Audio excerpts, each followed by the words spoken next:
hope you can hear this well. Yeah, I can hear you. Okay, Yeah. cool. Hello, and welcome to Jason Cabin Experience. Our guest today is Kelvin Peprah, trained therapist, consultant, and speaker. Calvin, thanks for being here today. Thank you for having me, Jace. So, Calvin, you help take care of a lot of people, which we'll get into later on. But how do you take care of yourself? 'Cause a lot of times people who give and give and give, a lot of times they forget like to take care of themselves, right? So how do you make sure you take time to take care of yourself, whatever taking care of yourself means? You know, it's kind of interesting. It doesn't sound weird, right? But like I recently discovered the magic of taking 2 showers a day. Right. And what I mean by that is in the mornings, before I start work, so if I take a shower, and this is after like I come back from the gym and everything like that. But then after I'm done, right, with seeing clients, talking with folks and everybody like that, right before I go to bed, I take another shower and I feel so refreshed afterwards, right? I don't know. Well, I guess I do have an idea as to why, right? Like it's being a therapist and working with folks, right? Hearing all these different stories and whatnot. I mean, it's kind of given that you will also be impacted, right, by what it is that you are, hearing and experiencing, right? But what's helpful is at the end of the day, it's almost like a ritual, right? Being able to kind of cleanse and wash off all these things that you've had to kind of take on from other folks, right? So that's definitely one. Another thing too I like to do, I'm thankful that I've got some friends who I think are pretty cool, who have host a whole bunch of other events and stuff in the community, right? So gives me a chance to go out there and actually, kind of meet and engage with people that don't have to do with my work, right? Like AKA seeing clients, coming in who are willing to, trying to share their traumatic experience and things like that. So, going out in the community, actually meeting regular people, right, as they're going about their lives and, just talking about, hey man, how's your week going, right? Yeah, man, my boss is going crazy. I'm like, yeah, bro, that's crazy having a boss, huh? Yeah. So like just being able to go out in the community is definitely something too that kind of helps to just rejuvenate me and refresh me as well too. So So where do you get the 2 hours a day thing from? Do you get it from somebody or you just picked it up? so how did it even start? That's a good question. I think one day I was just like, man, I am tired, right? Like, and this was before, um, I was going to bed and stuff like that. And I was like, I remember one time, just off a whim, I was like, man, I feel kind of gross. I think I like gone to the gym actually later on during that day, right? So usually I go to the gym in the mornings, but this time I think I went to the gym at like 7 or 8 p.m. or something like that. And I was like, all right, I'm not gonna go to bed sweaty and everything like that, right? Let me just take a shower, right? Right before I go to bed. Yeah, and I was like, okay, that's kind of nice. The next day I tried it again. I was like, yo, wait a minute. Something's up. And this was after I was done work, right? It's like, wait a minute. This actually feels kind of nice. And then, I think I also just looked into it, right? Like the ritual of like, and what other therapists also do to kind of help with self-care. I did see somebody have posted like, yeah, I just take a shower. Like, okay, let me try that. So started doing that. And honestly, in terms of like, especially, you know, uh, during Seattle winters, right? How cold and gloomy it can get, right? It definitely has been helpful to, kind of help curb that a little bit, that gloominess and stuff. So yeah, I was just off a whim. I went to the gym at the wrong time and I discovered the magic of showers. You know who Al Roker is? This weatherman for NBC News Yeah, like yeah, that. yeah. So he's a big proponent of 2 hours a Oh, day. really? And one time he was on his show like doing stuff, and he like kind of went all in on his guest host. Right, you only shower once a day. Like so you're telling me you're here all day long in New York City, the subway. You go home to go to bed. Like what's wrong with you? Right, How gross are you? Right? Like, right. wow, especially like being in Seattle, like kind of grimy. And Hmm. my thing is like I take 2 hours a day. Sometimes I'll be so tired I get home. Right, That's and then the wife be like, "You're nasty. Like stay on that side of the bed. Like what do you? Like, don't come over here. uh-huh. At least jump in the shower and like run some water over your nasty body or something." Right, right. No, I definitely heard about that. Like, you smell like outside or, you're Mhm. bringing outside into the bed. And yeah, and I'll be real, like, for that, I usually just took a shower in the morning, right, before I start my day and just kind of go. But kind of realized, like, no, there is actually a good point to that, right? Mhm. Like, before you actually lay back down in the bed, it's like a ritual. You Yep. cleanse yourself of everything that you've just gone through and experienced during this day. And then you go back and lay in bed because bed is supposed to be where you refresh, Yeah. rejuvenate, right? Nothing So to, nothing, nothing to work in your bed or exactly, do anything that's, yeah, relax. Yeah. exactly. So to honor that space, cleanse yourself, and then enter that space and go off into dreamland. But I'm sure there's probably some environmentalists out there listening. It's like, no, only 1 shower a week. You waste of But water, right? I mean, I You know, can't. Would it be stanky in the bed? Sure. I don't know, but do you ever take cold showers? no, I heard about those. I've tried to do it sometimes. I would be distant like 10, 20 days in a row and like, man, I got to have some warmth in my water, Nah, right? bro. They all say that like health benefits and all this stuff you hear on the internet and Mhm. all these medical people say it's so great for you, but man, there's sometimes you need a hot shower. I'm gonna say this. So I was born and raised in Ghana, right? And in Ghana, the weather is like pretty much like summer all year, right? So we used to take cold showers. I'm gonna milk the fact that I'm in America now and I have a water heater. And if I have the privilege to take a warm shower, I'm gonna pick that because I feel like for like 11 years I endured cold showers, right? And now that I have the option to take a warm shower, hell yeah, I'm gonna take a warm shower. Like, yeah, no, I've done my time with cold showers. Feel me? So now if Yeah. it's warm, I'm gonna take warm. Yeah, I agree. Right. I agree with you. Right. And Mhm. you don't realize like if you go back maybe 100 years before, Yeah, there was no hot showers, right? exactly. Maybe sooner than that, you That's know? it. Yeah, magic of 21st century, man. Yeah. So I was in the army. I served 2 times in Afghanistan. Mm. Each time I was during the wintertime, right? Like Hmm. and people don't know in Afghanistan, it's desert, like it gets snow on the ground, right? Ah, okay. So there's a month that we had no hot water, right? So we're taking cold showers and Mm. freezing cold water with the Mm. 25 degrees in the snow, right? So yeah, Jeez. whenever I want to take a cold shower, I kind of think back to that. Like, what am I doing here? Like, yeah, I'm like you. I've done my time. Right, getting flashbacks. No, I'm good. So when did you come here with Ghana from Ghana by yourself? Your parents? How to tell about that story a little bit? Yeah. So I don't know if a lot of people know this, right? And I'm not sure if they still even do it, but back in the day, there used to be this thing called a green card lottery, right? And it was like a worldwide lottery that the United States does, I think like once a year or something like that, where, at least from what I remember, they allowed like 50,000 people, right, from around the world to kind of come in, get a chance to win becoming a permanent resident in the United States. And when the year that happened, we were in Ghana. My dad was in the Air Force at the time, and yeah, it was like a big deal, right? Everybody was like going crazy about this new, like this lottery, this opportunity, right, to be able to go to America and have a start a new life and everything like that. My dad, I remember he was like, I don't have really have any plans to go to America. Like, you know what I mean? I have my family here. I got people here that I know. Why would I do it? But all of his friends were actually applying for it. So he was like, all right, I guess I'm gonna give it a try too, whatever. I don't really have anything.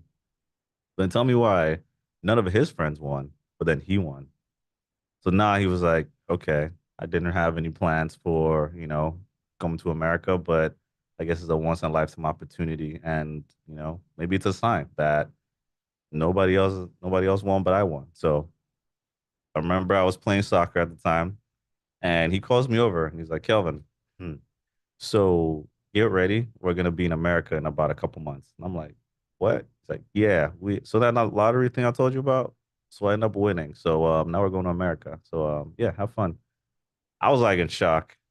I And was like, how old were you at this time? I was like 10. Came here when I was 11, Okay. but it was like 10 and a half around that Okay. time, right? So yeah, I remember I was just like, what the hell? What? Because when you're a kid in Ghana, stuff like that, I remember Joe was like, oh my God, I can't wait to go to America one day, blah, blah. We bragging about, we got family or whatever in America. But now I'm like, okay, shit, I'm actually gonna get to go to America. So that's kind of how I found it up here. Just we won a lottery to come to the United States, and we came to Minnesota in November. Oh wow. From Ghana. Yes, You're probably like, this wasn't no lottery win. bruh. I was Like you're like, like, this is a setup. yo, real talk. I was like, what the hell are we doing here? Like, yo, no, take me. Dead ass when I got off the plane and I felt that cold, I turned around and was about to go back on the plane. And then the guy was like, no, you can't come back here. Go, we gotta go forward. I'm like, because I was like, why do people live here? This is So your terrible. dad was Air Force at this time? Mm-hmm. I'm very surprised that Ghanaian government let him go, right? I mean, it's like he's in the Air Force, part of the government. It's not like they would like, I don't know. Yeah, I mean, I well, don't know how that works or anything, but yeah, no, I think well, he had done his time, right? okay, So okay. growing up, my dad was in like the UN army, right? So they do like a lot of peacekeeping missions and stuff around the continent.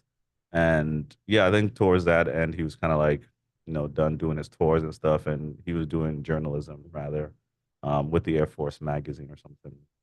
It was some magazine for the Air Force, so he's one of the journalists there. Um, but yeah, when that happened, they're like, all right, I mean, you still got a pension, so you've done your time already over here. He's like, all right, cool. So yeah, it was really no problem kind of letting him go. And talk about some of the culture shocks you had to go through coming over here.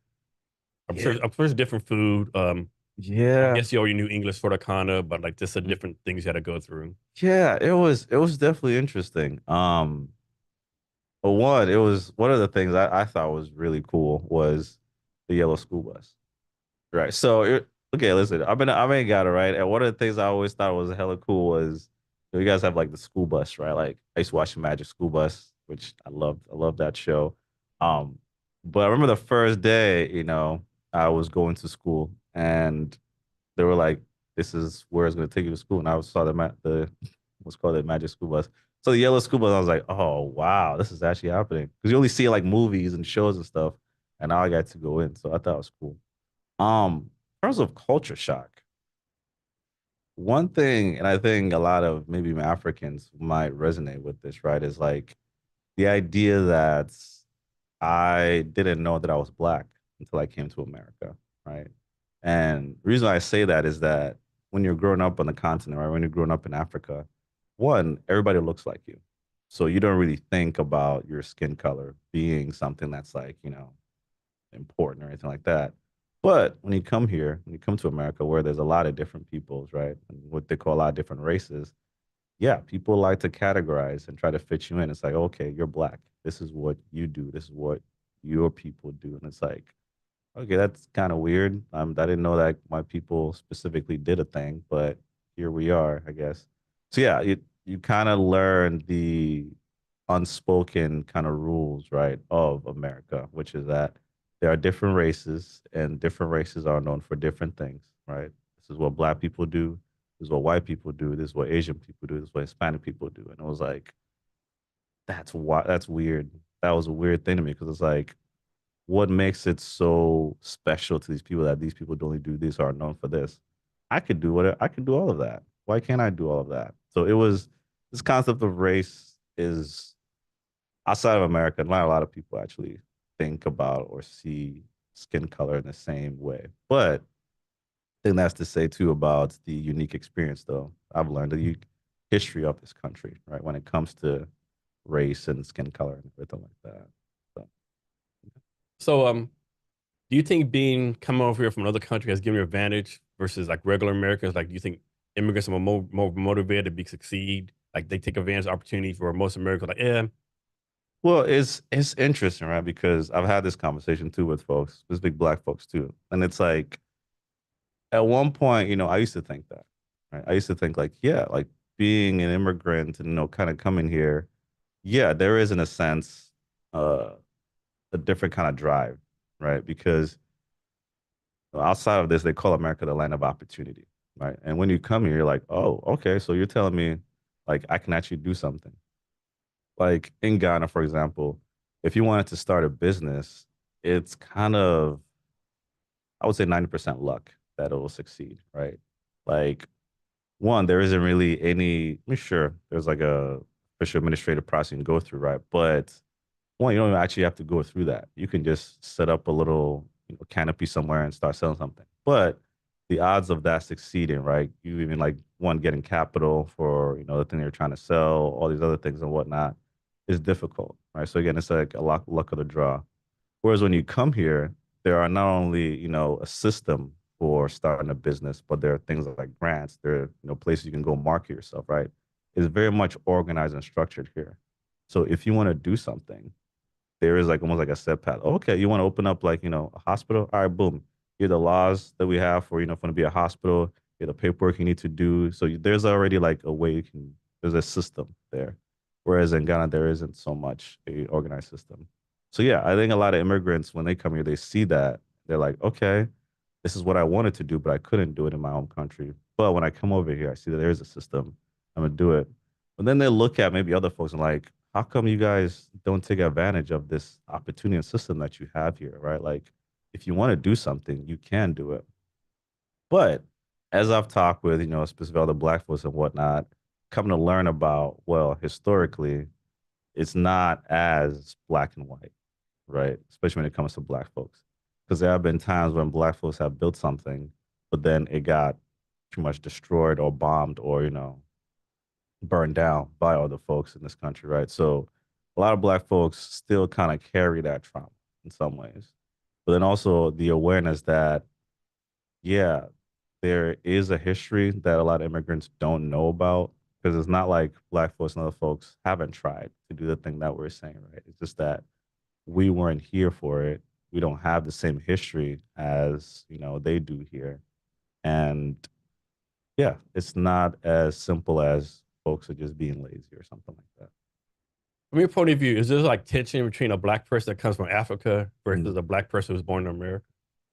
Yeah, I think the one, again, there's like the history, right, of being born here in this country and the history that comes with that, and then also being, say, African and being on the continent.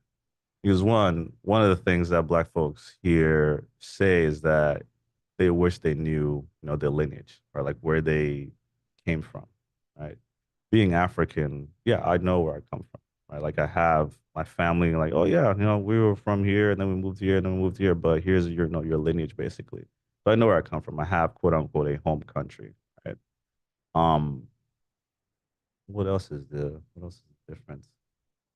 Yeah, there is that strong, and also there is a stronger sense of pride amongst Africans because again, they know where they come from, right? They may not also have the same level of intergenerational trauma that Black Americans have here, right? Because of enslavement, right? And Black folks, everything that they endured during the Jim Crow era, even after that, and even to this day too, right? There's definitely what we call, and I think Dr. Joy DeGruy even wrote about this, right? Post-traumatic slave syndrome would have been the traumas that have been passed down intergenerationally from folks who were enslaved, right? And how has that been normalized within the Black culture that folks might not even be aware of?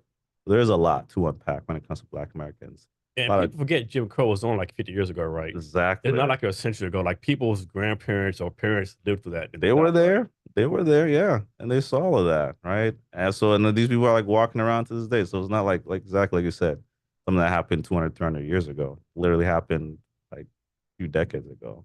So there is a lot of trauma there, right? A lot of trauma that folks from Africa are privileged not to have. I mean, yes, we had, colonialism and things like that, but at least we can say that we have our own country, whereas other folks here might not have that privilege.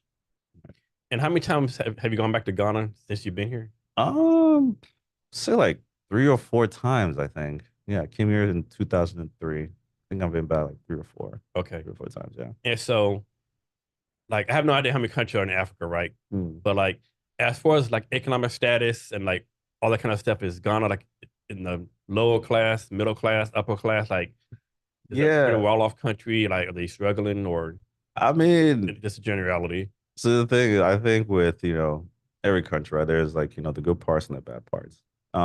If you got money, you'll be all right in Ghana, right? If you, come here, make your dollars and things like that, exchange rate, especially now, is definitely to your favor. Um, but in terms of the country as a whole, Ghana could be better.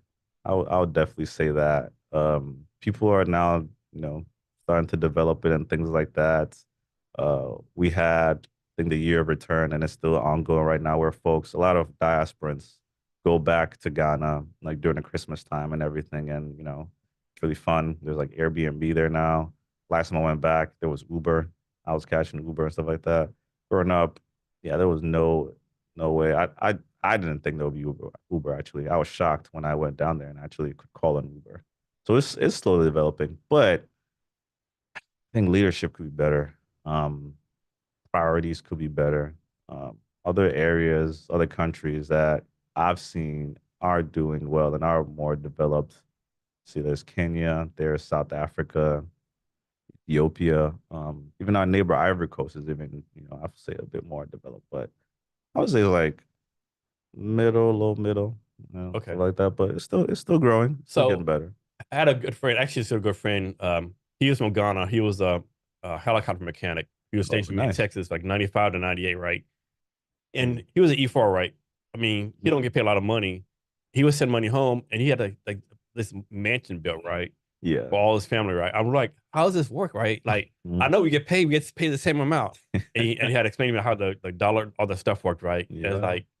it's like a mansion, right? Just Yeah. beautiful. Like, man, imagine you actually had money, right? We could do Hmm. over there. Yeah, that's back in the 90s. Yeah. Yeah, and that's what I'm saying. A lot of immigrants do that, right? Because shout out to the dollar. I mean, the dollar is powerful, right? And the exchange rate definitely helps when you are trying to also build something, right? So a lot of folks when they come here, yeah, they're paying their bills and stuff like that, and also sending money back home to kind of help build either if it be a business over there or a house or something like that. So, So, around the world, most people want to come to America, right? mm. Is there a country, Africa, where people say, man, I can't make it to America, but let's at least make this country here in the continent? Yeah, South Africa, South from what I Africa. heard. Okay. Yeah, you can definitely. Again, they're a bit more developed. I heard like South Africa is almost like the United States of Africa just Okay. because of it. So, can you give us like quick dummies 101 of life in Ghana? Like, people never know what life in Ghana is like, what's like the country's like, what it's like living there, like some this. What do you want to talk about? Yeah, I mean Ghana. One thing that folks can definitely say about Ghana is that it's very peaceful, right? It's very welcoming. We pride ourselves on the idea of hospitality. So there is this culture of if you have a guest, right, you try to bring out your best for this guest, right? In the sense that when you go over to their place or, wherever they stay, that hospitality is also reciprocated. So definitely a very friendly place, very inviting.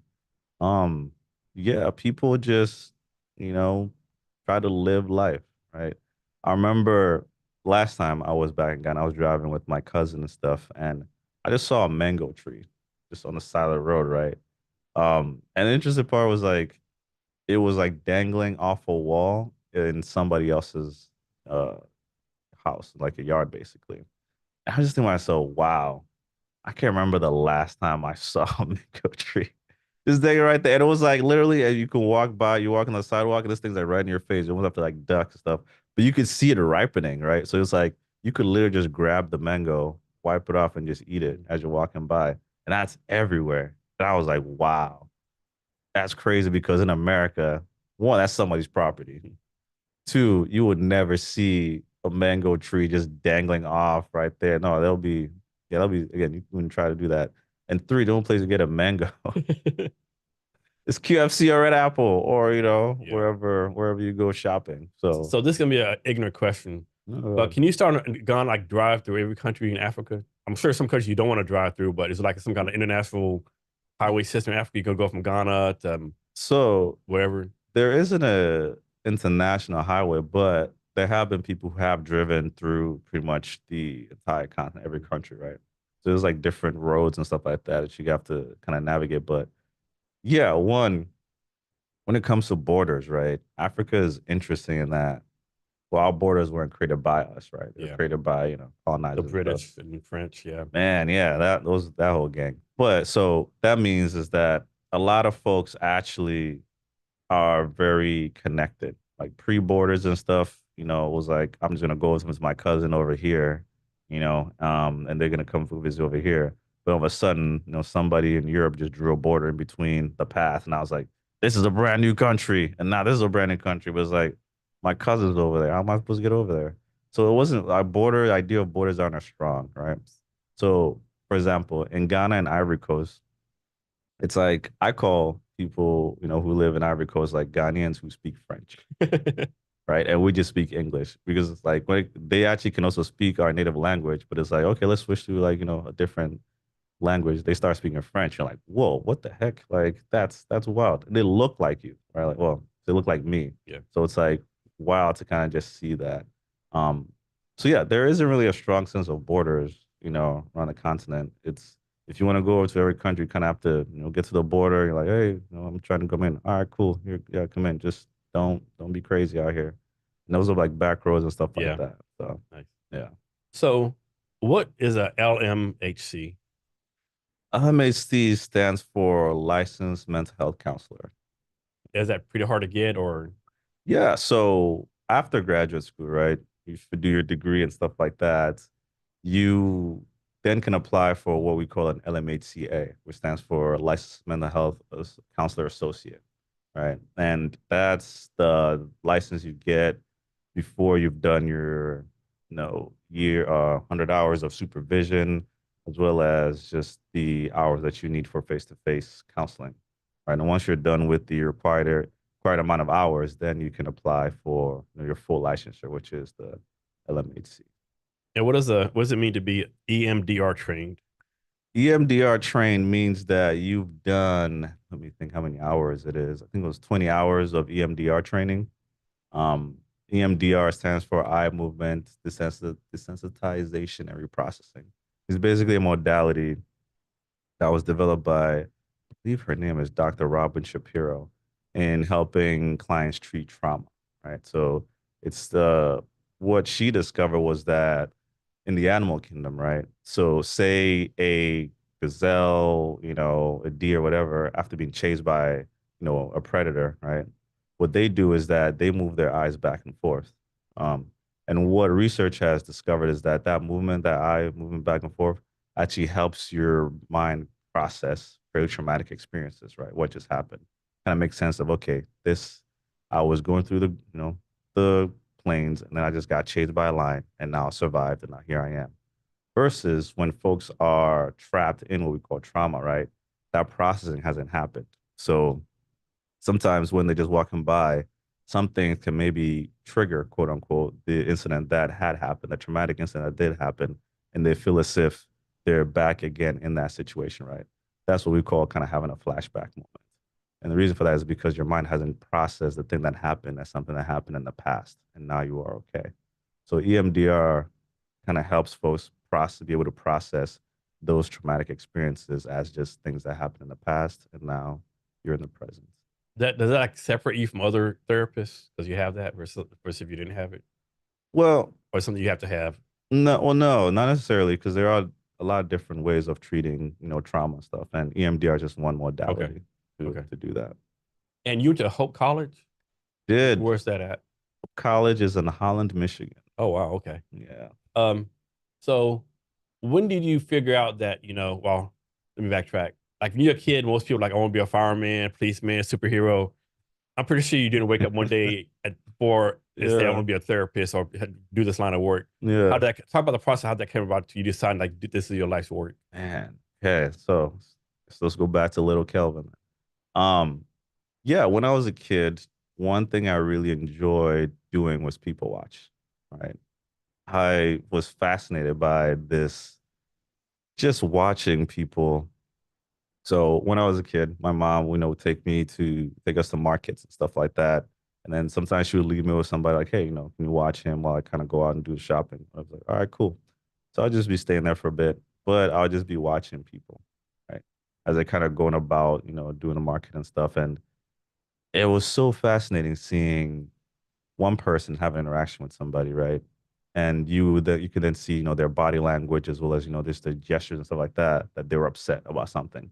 Then this person would leave. This person will be, still kind of maybe fuming and, whatever it is that's happened. And then now a different person or a new person that comes to like, interact with them.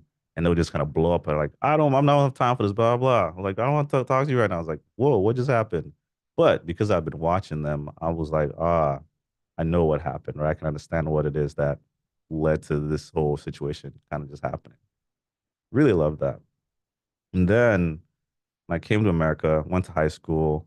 Um, well, I guess we're in Seattle, I can say it. So me and my friends used to smoke a lot in high school, right? And one of the things that we would do is we just kind of have little life, conversation about life, right? The meaning of life, existence, and things like that, right? And we were just kids, but we would just be like having these philosophical conversations and stuff like that. And then I think it was junior year, he told me about this class called AP Psychology, right? He was like, yo, I like discovered, this guy named Freud, and he's really into psychology and stuff. I think, maybe we should check out this AP Psychology class. And I was like, all right, cool, whatever. Yeah, I'll give it a shot. And I remember that first day of that AP psych class, the teacher introducing what psychology was and then reading the textbook and stuff. I remember just looking at him and he was looking back at me like, yo, this is the shit we talking about, man. What the heck? So that's where I discovered like there's a whole science behind this thing. Like there's a whole science about human behavior and like why human beings do the things that they do. So that's what kind of led me down the path of psychology. Like even before I went to Hope, I already knew that I was going to major in psychology because I was like, there's nothing else. That this is the only reason why I'm here. Like I want to learn more about psychology. So that's what led me down that path. And junior year again, I think I was I was still trying to figure out, okay, what it is I wanted to do with this psychology degree. Because one, a bachelor's in psychology can is generalizable to pretty much anything, right? So you need to be more specific in what it is that you're gonna do with this degree. So that meant getting a graduate degree, right? Either a PhD or a master's. So I was still deciding if I wanted to go down the path of research or, application, which is either therapy, HR, whatever have you. And I remember taking this class called um, Theory and was it again? I always forget what it's called, but it was basically a class about therapy, right? And it was taught by a therapist. And I really liked the class, right? It was like, whoa, seeing how all these psychological terms and concepts that I've been learning, right, that should be used to help people. So let me just take a Yeah. it was like how to use all these psychological terms and whatnot to be able to help people. And I remember really being intrigued by that. And for our final project, we had to do like a mock interview, like a mock therapy session. Right? It was going to be 15 minutes. And we were supposed to, one, tell whomever we were interviewing, like, hey, I'm not necessarily a therapist. This is just me practicing what it is that, we've been learning in class. And, please just make up something, right? Like, make up a situation. I just want to test my listening skills, basically. My phone's like, yeah, for sure, bet. So, open up the laptop, click record, and tell me why. I told this dude, well, let me rephrase. So it's supposed to be 15 minutes. We end up getting so into it that ended up being 45 minutes. Like right by the time I looked at it and to hit stop, I was like, oh snap, it's been 45 minutes. And he's like, yeah. He's like, oh, by the way, Kelvin, I think I told you stuff that I never told anybody before. And I'm like, bro, you're not supposed to you're supposed to make all that up. He's like, yeah, you're really good at this, bro. But yeah, please don't tell anybody. I was like, yeah, who am I gonna tell? Whatever. So I ended up showing it to my professor. Again, it's all confidential. Showed it to my professor, and I remember, and this still resonates to this day.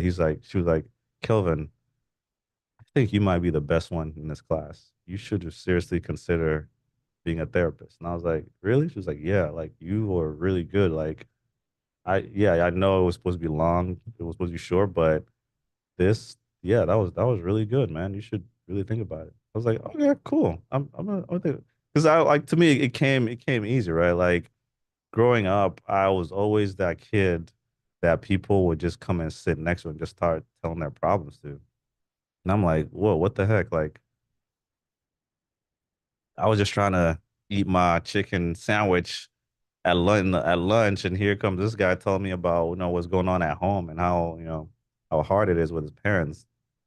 And strangely enough, I would like find myself also like responding to what he was saying, right? It'll be like, well, it sounds like, your parents are a bit upset that, your grades aren't really doing well. I mean, they sound like they care about you, right? And maybe you should just work on the grades and see how that goes. Like, oh yeah, I never thought about that. And I'm like, what? How did you? It seemed pretty obvious, but what you think your parents are gonna be okay with you like failing class, skipping school and stuff? Why wouldn't they be? But I just say it that way. In my mind, I'm like, come on, bro. But yeah. So I'm guessing like y'all covered by the medical and confidentiality, HIPAA laws, all that kind of stuff, just like Mm-hmm. every medical person is. Mm-hmm. Yeah, yeah. The things that we talk about in sessions, one, are confidential. Right. So I can't really discuss or share anything that might be identifiable And you to. can't tell the spouse like if it's a criminal court case, none of that, right? So there are a few times where, confidentiality is kind of broken. One, I'm what they call a mandated reporter. So in the cases of, say, harm to self, harm to others, Okay. uh, yeah, harm to others, and just neglect, things like that. Well, I have to say something or Okay. report to the appropriate authorities, right? Okay. And also if records are subpoenaed by a judge. Okay. Yeah.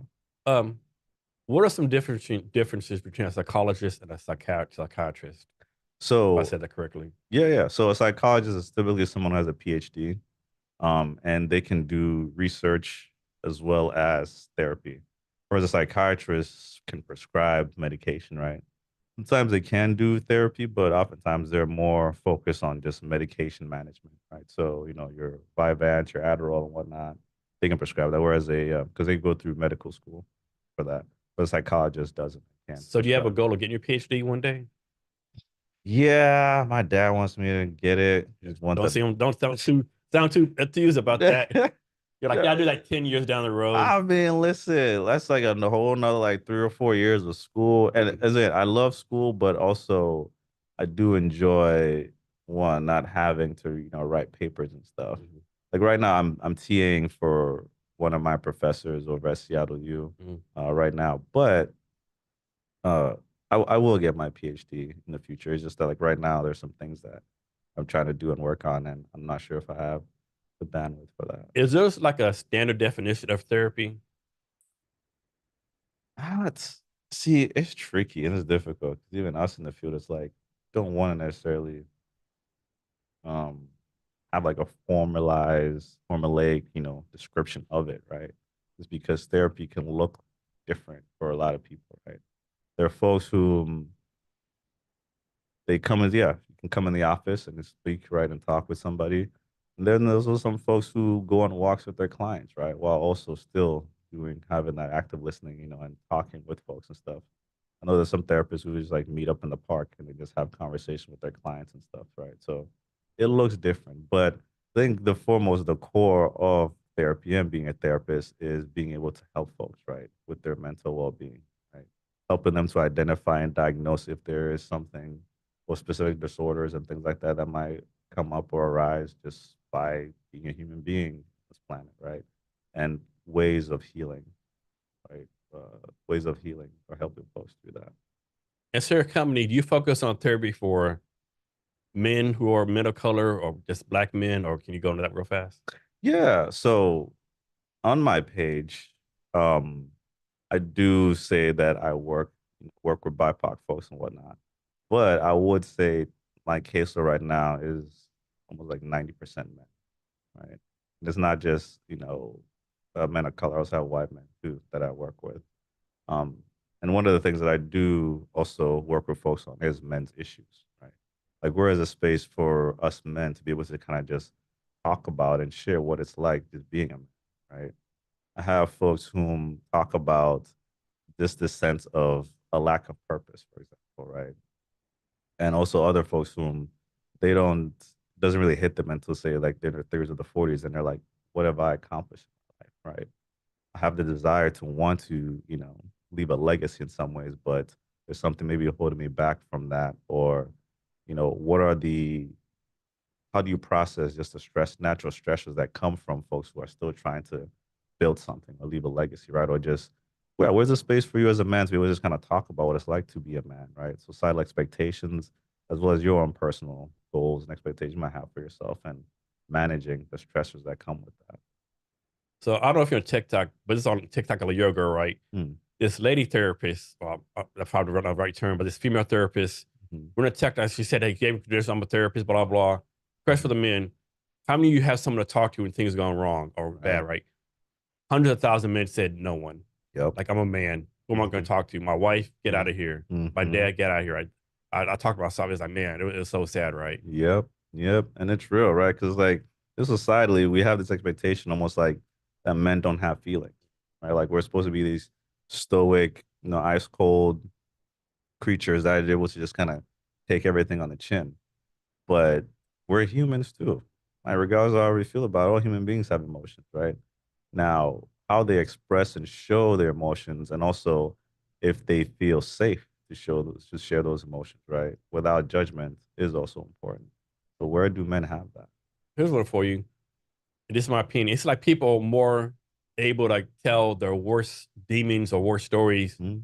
to some random person that's met 2 minutes ago versus someone that they know all their life. Is there a reason for that, or am I making this up? Or No, no, no, that's real, right? Because like I think, well, one is different telling you know something that you feel is like a dark secret. I don't even want to say it's secrets, right? But sharing the things that you've been through, right, without judgment, um, with folks whom you do know, because it's hard for them not to have some sort of judgment, right, about you, and also hard for you to think that they might not have a judgment about you because, like, say for example, you telling your mom or your parents, right, about things that happened to you when you were young. Do you think they would be able to listen to you without maybe saying, "Well, that's not what happened"? yeah, or what are you talking about? Hmm. We did this and this, Right, or they're gonna have a different, complete different memory. right, right. And it's like, but when they do that, it's almost like a dismissal Yeah, of your experience, right? yeah. Because they can't hold that space for it. Talking to someone who doesn't know, is like, yeah, that's crazy. Tell me more about that. What happened, right?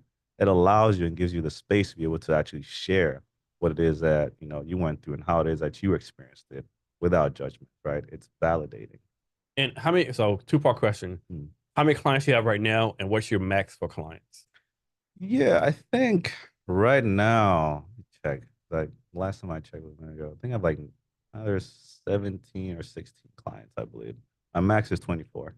Okay, and then Yeah. like I'm totally making this up. Suppose you have a client, right? Mm. I'm sure this hasn't happened yet, but like, so every time we're like, you're with somebody 3 or 4 sessions, you're like, hey, this, what I'm doing is not helping this person, right? I need to let him go. I'm not for this person, or he's not getting it. Like, Yeah. I'm quote unquote taking this money for nothing right now. Yeah, no, I'll be honest. Ethically, like I don't feel good working with somebody and it's like this isn't working. Like I'm just you're taking their money, right? I would much rather yeah, I would much rather you be able to go to someone and find what it is that you're looking for, right? Because at the end of the day, it's about your healing, not my feelings or my pockets, right? I want you to get well and get better because that's what you initially came to me for. And then how long does it take to figure out? Okay, because obviously that person has to put the work in too, right? They just can't Mm-hmm. show up and like tell stories. Mm-hmm. How do you figure out, or how long does it take you to figure? Okay, this person is gonna put the work in to get better. Is gonna put the work in to Yeah. get better. I think it depends on just how one reflective they are, but also how willing they are to maybe accept feedback, right? If I mean, thankfully, I haven't had many clients whom they kind of come in and they're resistant towards getting some level of feedback, right? Like, I'll be like, hey, well, sounds like so this will happen. Like, no, that's not what it is. Like it's not my fault. It's always their fault, right?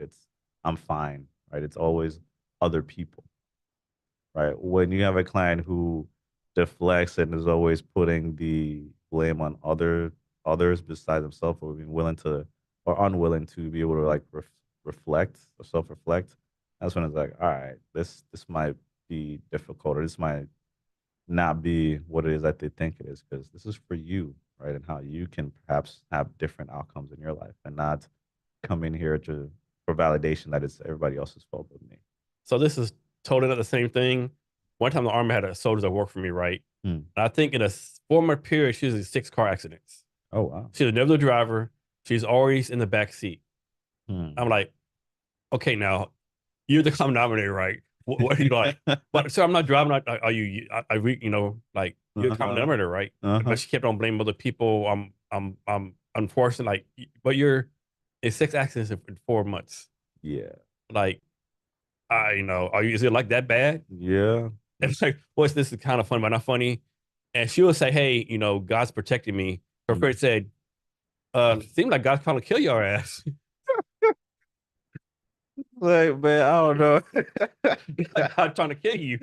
Might be doing something different. I don't know if it's Like protected. maybe you don't get in the car no more Try or to something, right? right. Try to send you a message, girl. You're just Yeah. not getting it. So he sent it again. Yeah. It's crazy, right? Mm-hmm. Um, so is it a preference? Like, is it better to do like therapy in person versus remote or Zoom? Is there a difference in that, or Yeah, is therapy therapy? I'm thinking it's better to be in person personally. yeah, and I think a lot of my clients too do prefer, or if they had, or if they could, right, would do in person, right? But some of them are 30, 40 miles away from me, right? So some of them too, because they have work, they have obligations as parents and things like that, right? So they can't. So I do like that we are living in an age now where therapy, know, has so many different possibilities, right, of showing up, right? People don't have to let's say they have to drive to the therapist's office, right? They can still be where they are and still be able to access that care. But yes, there is a difference, in my personal opinion, when it comes to seeing a client in person versus um virtual. It's because like I think, and even clients, some of my clients have said it too, like they feel more comfortable, right, being able to actually talk to someone face to face versus staring at a screen because they also at work they're staring at screens. So it's like I don't really feel like this is really that different, or we can't go as deep because it's just virtual, right? We'll prefer in person. And how do you do your scheduling, right? Because I'm guessing most people work Mm. a regular 9 to 5 job. They can't take an hour off per week to do therapy. So you like offer something like 5 p.m. and later weekends. How do you work that? Well, that's like a personal choice. Um, So for me, prior to all this, yeah, I did work 9 to 5, right? But I kind of found that, and it took a little bit of finagling, that I work best starting from like 11. So I work from like 11 all the way up to like 6:30.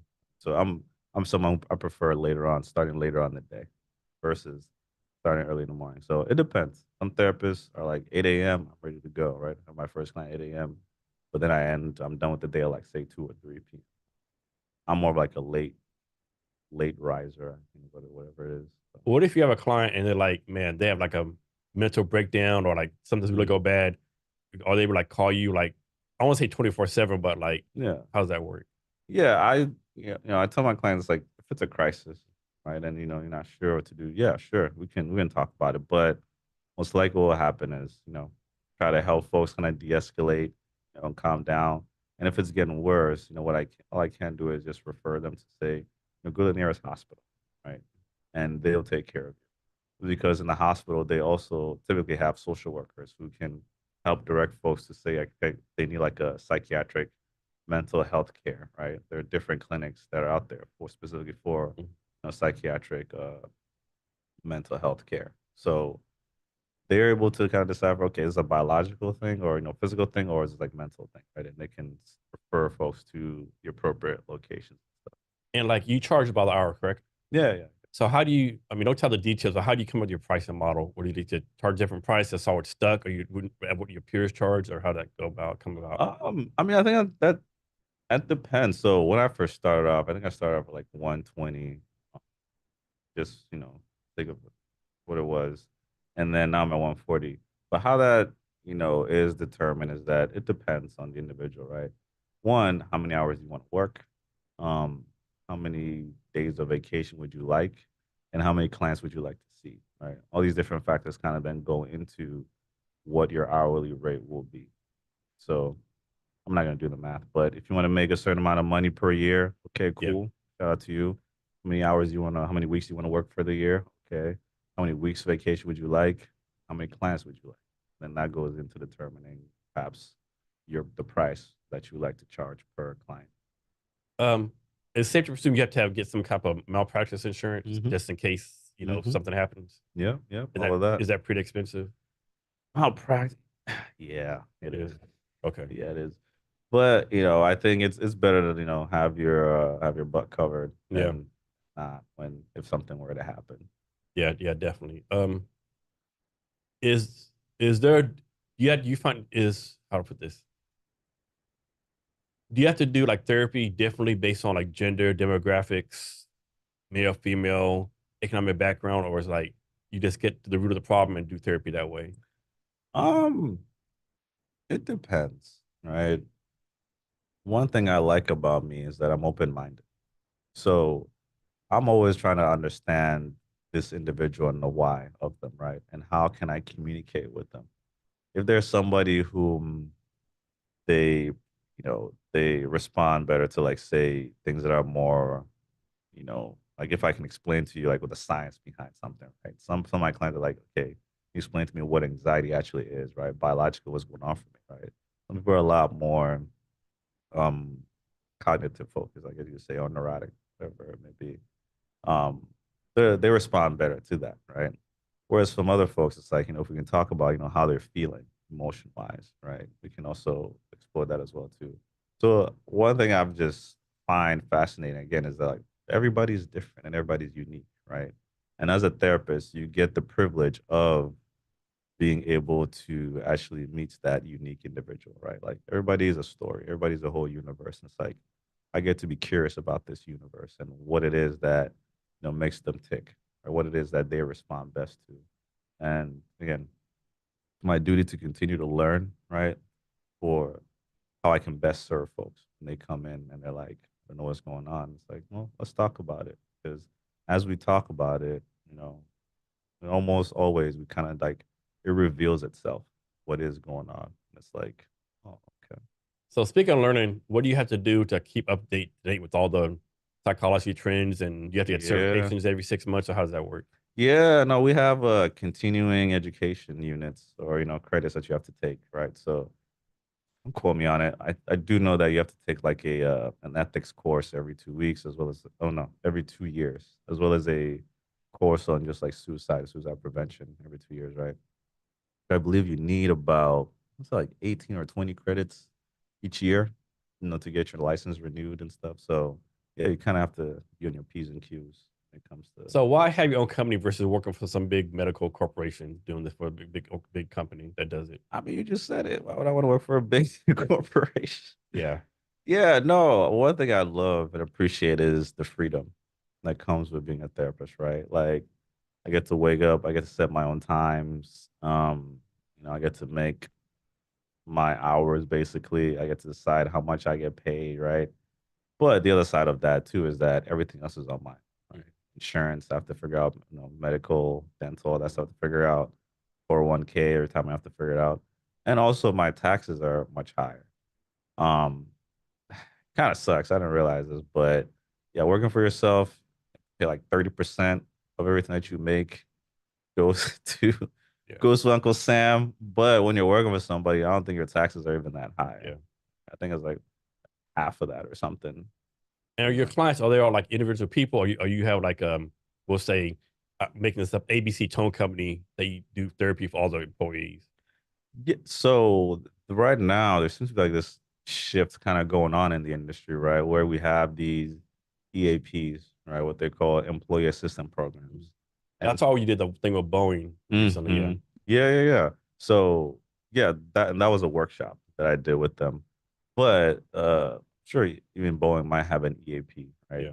So what they do is they contract with other therapists, right, to be able to actually refer and send their employees to us. So, for example, I'm in a Spring Health EAP as well as like Lyra. Lyra works with like Google and stuff. Spring Health works with Microsoft. So I see Microsoft clients through Spring Health. Yeah, yeah, and then I see like some Google employees through like Lyra. So, Okay. And can you practice anywhere in the United States? Or you have to be licensed in each state. I no, I can only yes, you have to be licensed in each state. So right now, left I shouldn't. I'm licensed in Washington and Idaho, and I kind of giggle about the Idaho because it's like random. Like one day, I think I somebody had sent me that a link that hey, you can actually like register, to be a therapist in Idaho. I think it was like $25 or something, right? And often before you get credentialed in a different state, right, they have all these different paperwork stuff like that you have to turn in. But I just, sent them a copy of my license in Washington, and I think it was like, I think it was like $25, $50. They're like, all right, congratulations, here's your license for 2 years. I was like, oh, okay. So yeah, if you know any people in Idaho, let them know. And so I'm guessing each state, I hate to say it's a money grab, like each state has like, you have to pay a certain amount of fee to get the certification, all that kind of stuff. And okay. Yeah, yeah. So yeah, you have to pay, and It's like being a lawyer, I guess. yeah, Kind of. I don't know what the process is for a lawyer, but some states do have this thing called reciprocity. Yeah, that's it. Yeah. Yeah. So if you, depending on which state, if you have LMHC from Washington, and maybe you've had it for a certain amount of years, you can get the reciprocal full licensure in that state. So, what good is going to therapy for someone if their environment's not changing? Like they'll go to therapy, but the people around them are still toxic, their environment's still toxic. Mm, Like they're trying to change the people around them, like still like not doing the right thing. They're not in a good environment. What mhm. good is going to therapy for these people? Well, one, how is being in that environment even impacting you? And are you aware of it? Right? Is because, yeah, you might be in a toxic environment, but, it's also fair to say that that environment is also impacting you and perhaps how you respond in that environment, but also when you're even outside that environment, right? Are you aware of the things that you've maybe kind of learned as a result of these being in these toxic spaces, right? Then also, what can you do to get out of said toxic environment, right? So therapy is for you, and one, having that level of self-awareness and self-reflection, learning certain tools to be able to address, certain situations that you might find yourself in, and also even kind of understand, okay, what is that you can do to be in the space and to get out of this toxic space. Just because a lot of people, that toxic space becomes normalized, right? They think like that's normal. Oh, if I go home when I go home and I get in a fight with like my mom, right, a yell at match or whatever, then I go back to school like the next day like nothing happened. Well, one, that's not true because that something did happen. Like that interaction that you have with your mom might have an impact on even how you are in your relationships, right, outside of your family. Two, how do you perceive yourself as an individual, right? As you walk about, are you worthy of love? If every day you go home, it's always a fight, right? Are you aware of like how being in this situation is even having an impact on you biologically, right? It's like stress wise, your stress response and things like that. So whatever happens in your environment, you also take with you and it leaves an impression on you when you go to a different environment. And how can you, one, be aware of what's happening and two, be able to like heal and do things differently? Okay. And so I think it's Gen Z. I think Gen Z gets a lot of crap for all the stuff they do. Sure. But I think you get one thing to do right is like mental health days, right? Maybe Yeah. kind of this. However, I think some of the generation take it too far, right? Like you can't do mental health every day, right? I think there's goodness like kind of like building resiliency, Yeah. like failing, going to step on us. So how do you recommend people like balance like taking care of the mental health first and also like, being mentally strong at the same time? Yeah. I mean, I think one, you don't need to pathologize every human behavior, right? Or every human experience that you have. Two, a mental disorder is almost like an extreme form of everyday experience, right? Like it's normal to maybe feel anxious when you are, say, about to take a test or you have a test coming up, right? It's abnormal if you're nervous about everything, right? Like before you cross the street, you're nervous, right? When you wake up, you're nervous that something bad might happen or whatnot, right? That's what we call anxiety disorder.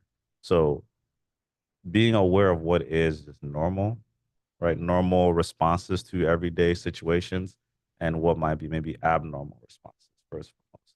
And two, the idea is that, I as a therapist, I don't want you to be coming to therapy 8, 9 years, right? And we're still talking about the same thing. I want you to come in, be able to learn the tools, right, and feel, resilient enough that, when we're done, when you go out to the world, you're able to respond differently, right? Like, even though you might be anxious about something, you can still be able to self-soothe and still be able to move forward, right? Anxiety is just your mind maybe trying to make you aware of something, trying to protect you from something, right? But you can say, okay, thank you for the message, right? But I'm okay. I'm gonna keep on going, right? And as more you do that, as you are able to move forward, the anxiety alarm kind of goes down because like it signals. Now I'm just speaking in very layman's terms, right? It's like signals to your subconscious, like, oh, okay, guys, like we're fine, we're not in danger, we're good, right? That's how we're supposed to move forward. Is there goodness in people doing group therapy? Yeah, yeah, being in a group space definitely helps to validate your experience, right? So it doesn't feel like you're alone. Like take for example, AA or AA meetings and what they're for and how they help folks. It helps folks to kind of recognize that this issue that they're having, that it's not just them, that it's not that they're not alone, that there are other people who have gone through something similar, right? And they can even also share what was helpful for them when they were in a similar situation that you might find yourself in right now. So, yes, group therapy is definitely helpful for this validation. So some of the things you help people with is imposter syndrome for BIPAC professionals, Mm-hmm. the total racism, microaggressions, Mm-hmm. managing anxiety and stress, and managing burnout. Mm-hmm. Have you found there's this one like people like are really like struggling with as a whole? Like you're like if you could like if you had the money and resource to focus on this one item of those, you would like focus on one and make Mm. Yeah. Out of those yeah. that you just said, I think one that keeps coming up these days is the imposter syndrome. I think, and maybe there's just because of the clients that I do see, right? Folks who work in tech, whatnot. But oftentimes, because it's folks who, come from a minority background, right? Folks of color and stuff. This, this might be some for some of them. It's the first time where, they're in a position where they're making like six figures, right? Um, they're in a team working for multi-billion-dollar companies and whatnot, right? And they're doing these projects and whatnot. But there's still that sense of uh just self-doubt, right? Because I've never seen this before. And it's like there's a creeping self-doubt of, do I actually know what I'm doing? Do I actually belong here? Because one, I'm the first one in my family to do this, and I can't mess up, right? And what if I do mess up, right? Which never be at all our jobs. We might make a mistake. Does this mean then, oh, does it validate the thought that I had that I don't know what I'm doing or I don't belong here? So imposter syndrome is one that I feel creeps up for a lot of folks, right? That questioning and self-doubt of whether I belong in the position I'm in right now and if I know what I'm doing. And also, I don't want to be seen as a fraud or for people to kind of catch me being a fraud. So how do I avoid being a fraud? So how do you help people overcome that? Because like it's a real deal for a lot of people. Hmm. I mean, yeah, I think one, kind of unpacking, understanding where the self-doubt comes from, right?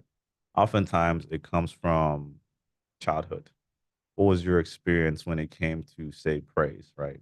Were you only praised when you did good things and when you did, like when you met a certain yeah. expectation, but then when you didn't, were you then like severely I remember reading criticized? the stats about that where the kids got praised more often, went on like have higher house self esteem. Mm-hmm. People were like, "Hey, you piece of crap, what's wrong with you?" Then Mm-hmm. obviously they're like lower self esteem and self Mm-hmm. doubt. Yeah, Mm-hmm. All of that, right? So it's like, what happens when you make a mistake, right?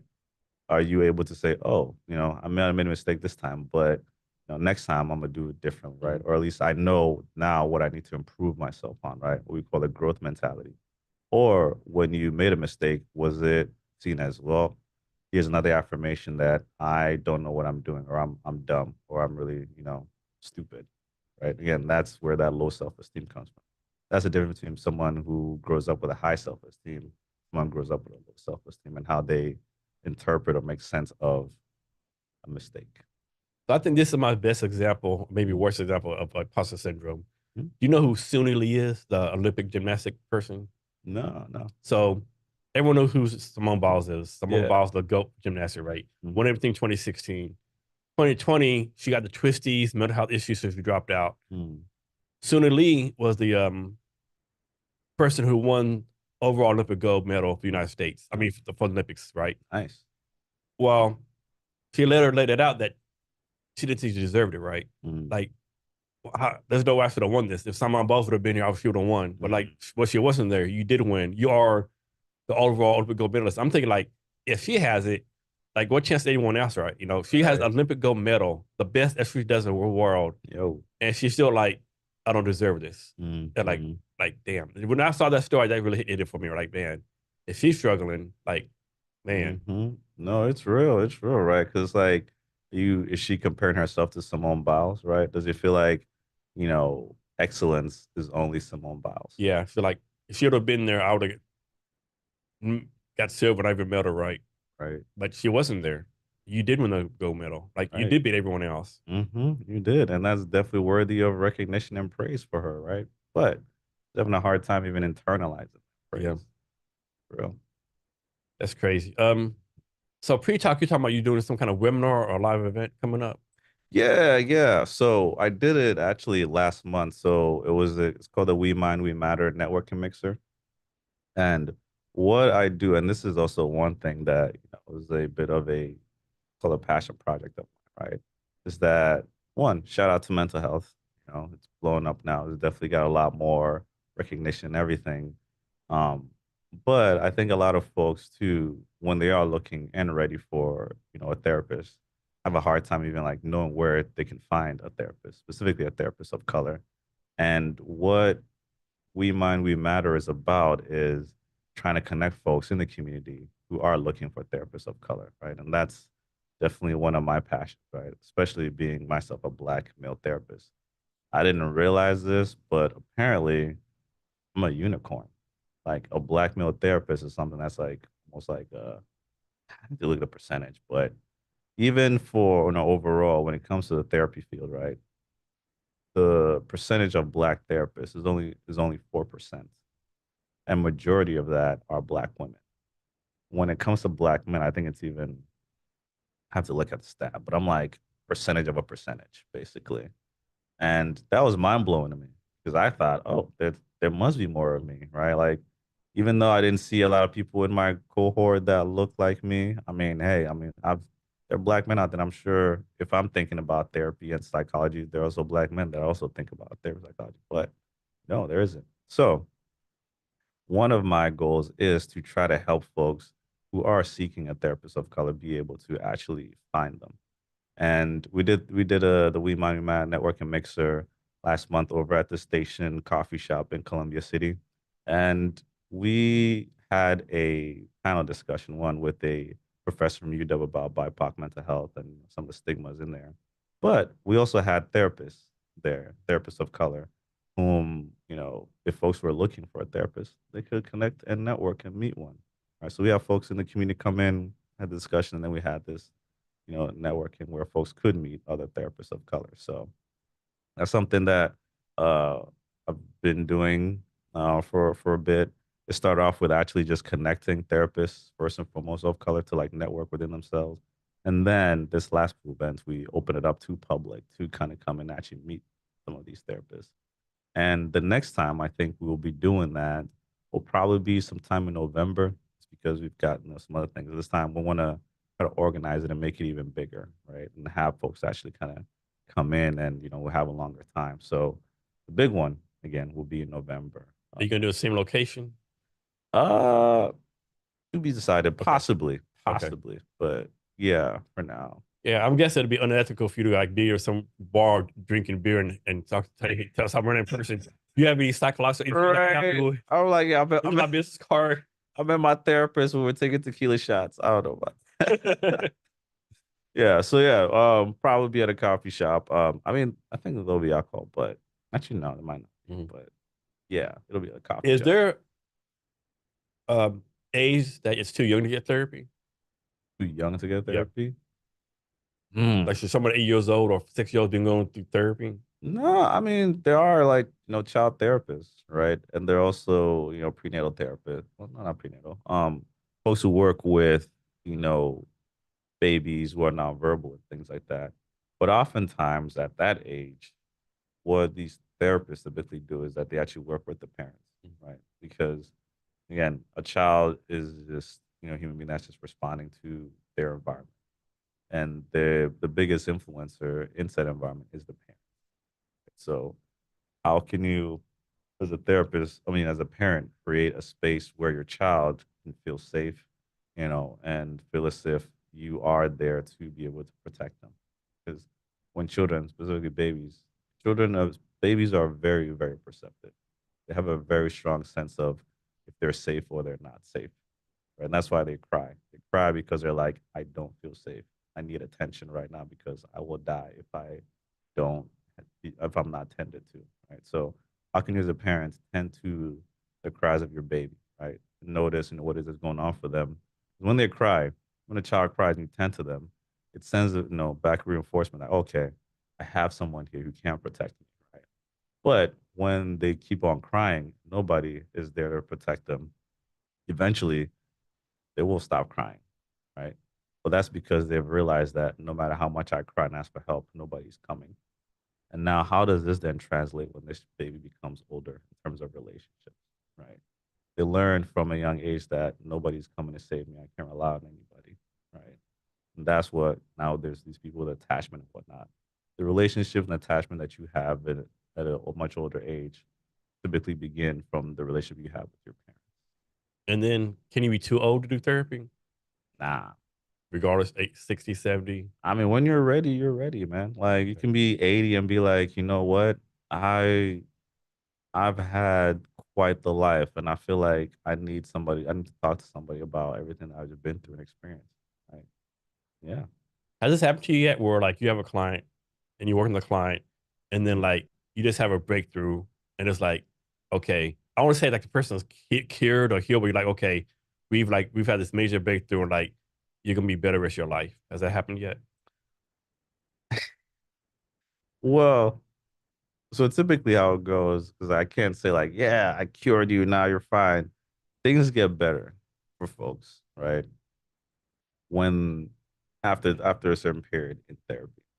They feel like they're not as depressed or down. They have a clearer sense of the things that are happening to them, right? Like be aware it's like, oh, okay, so when I go here, when this person said this to me, that's why I feel so down, right? I'm not I now know why it is that I felt down. So things progressively tend to get better.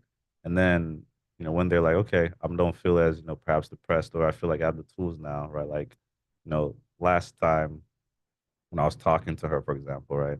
I instead of like blowing up, I used like an I statement. I said, I feel frustrated when you do this because blah, blah, blah, right? That's a different way of communicating. And that led to a different outcome. And now I have these tools to be able to better communicate how it is I'm feeling versus feeling if I always have to yell or have to like hold or bottle everything inside, right? But things get progressively better for folks and they're like, you know what, Kelvin, my life isn't perfect, but I think I can manage it okay. Yes, I'm happy for you. I love that for you. That's what I want. I love to hear that you feel like you have your resilience now to be able to kind of uh, respond to these same situations, right, in a different way. So yeah, kudos to you. Off you go, and if and when perhaps you feel like you want to come back, maybe like get a refresher, maybe strengthen some things, or talk about something more. If you have more questions, stuff, you come in. But folks recognize that no, things haven't completely changed, but I feel like I have the tools and strength to be able to respond. How about when like you do therapy with someone Hmm. and like they're still struggling and they say, hey, you know what? I can't do this anymore. Do you Yeah. like, hey, do you kind of trying to influence, hey, you're making progress, you should keep on going and doing it, or like do you follow up in like a month later, hey, you ready to come back? Like in your heart, your mind, like, hey, this guy needs therapy, right? Or this person needs therapy, but I don't want to do it no more. How does that work? Yeah. Sometimes some people may not be there yet, right? They might not be ready because again, therapy is about you and what it is that you need and what it is that you're looking for. And if you feel like maybe you're not in a place right now, right? Naturally, one, be harmful for me to force you to do something you don't want to do, right? Because like change, I can't make you change. You have to be the one that kind of recognizes what's going on and recognize, okay, I need to do something different, right? I can say, like, I've had sessions where, I've said something to somebody like 3 or 4 times in the past, right? And then a few weeks later, they come back like, Kelvin, like today I did this and I just realized blah blah. I just realized that I'd be doing this stuff. I'm like, I told you that 2 months ago, bro. So it's like they weren't ready to actually like receive that, right? Until maybe they went through it and came to their own realization for it. And I'm just like, okay, and now let's explore more of that. Like, why do you think this happened, right? So you're ready when you're ready. As far as ethics, you have to make sure, like, you say you have like 10 clients, I think. What do you mean? Like, You have like 10 clients right now, I was like 16 or 16. 17. Do you have to make sure like these clients don't know each other? Um, I mean, oh yeah, yeah. I think I know what you're Yeah. asking. Yeah. Um, yeah, for the sake of what's that called conflict of interest. Yeah. Yeah. Yeah. Um, sometimes I don't know Yeah. that, Obviously. Yeah. yeah. But if I do find that, they do know each other, I mean, I would hope that they don't. talk to each other Yeah, yeah, about obviously, it. but yeah. Yeah. Um, yeah. So speaking of generalities, it's like most people are either positive or the negative, right? Hmm. Is that from genetics, environment, and can somebody be positive, become negative, and vice versa? What do you mean by positive Like and a negative? positive outlook on life, like Hmm. they wake in the morning, I'm gonna seize the day, the Hmm. universe is my oyster. Yeah, yeah. Negative, like the whole world's against me. Whatever I do, I'm gonna fail at it. You know, Hmm. even though they're successful in life, right? You know, I Hmm. think that's like genetics, environment, just a combination of things. Yeah. So, man, that whole like environment versus genetics debate stuff, right? And I think we've just come to the conclusion research, right, has shown that it is a mix of both, right? Environment as well as bio. Um, some people, or might be predisposed to have a certain uh there's some folks that are predisposed maybe to have depression, right? Because it runs in the family, quote unquote. But if you are in a different environment, right, it's less likely that said uh depression gene. I don't know if you want to call it that, but it is. It will actually manifest itself. So the environment also plays a role in how your genetics also, reveal themselves or show themselves. So yeah, life. That's what I said. Every individual is unique because you can't say that this person because they come from this, they have these genes or whatever in their family that they're gonna end up this way. Well, the environment that they're in also plays a role in how, you know, these genes kind of manifest and show up for themselves. And the individual too can say, yeah, I might be having, anxious thoughts, but I'm okay. Right. I might be, that might be like their predisposition for anxiety maybe showing up, but they can still respond different. So Two-part question: sure. when should someone like start reaching out to get therapy? Is it something that let us know internally, and then how do they go about finding the right therapist for themselves? Yeah, man. So when it comes to therapy, sometimes, some people they know. It's like I know that I've have this issue or this problem for quite a long time, and some people might say I need to talk to someone about it, right, to kind of help me make sense of what it is that I'm experiencing or going through.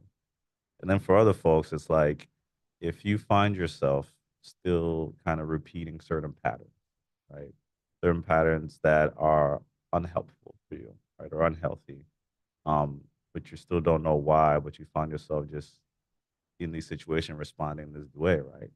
Then yeah, I might recommend maybe talking to someone to kind of help unpack, maybe make sense of why some things are happening, right?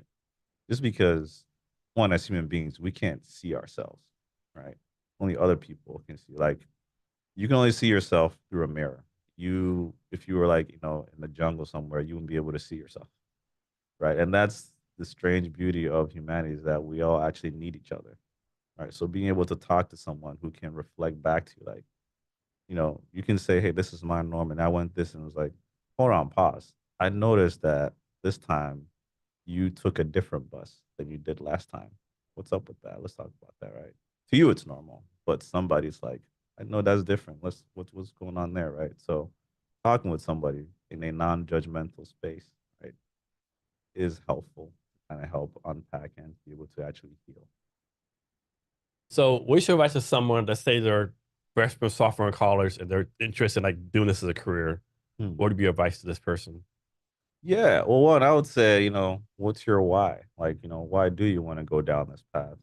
And two, if you do, know your why, and it's because, you genuinely care about people and you want to help people, I would say do your research into what it is about psychology that makes you tick, right? Because some people are more prone to, yeah, might like psychology, but they might actually like the research side of things, right? Like unpacking the why and how that things work.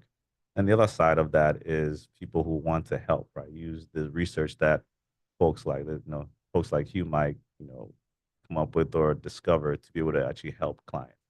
Just because I've known some people whom they went to school, right, for therapy, got their master's in social work, counseling, what have you, but then they just didn't do it because they're like, after 1 year, they're like, all right, this ain't for me. Or like, I don't have the The bandwidth. patience I and don't have the the patience. listening skills. Yep.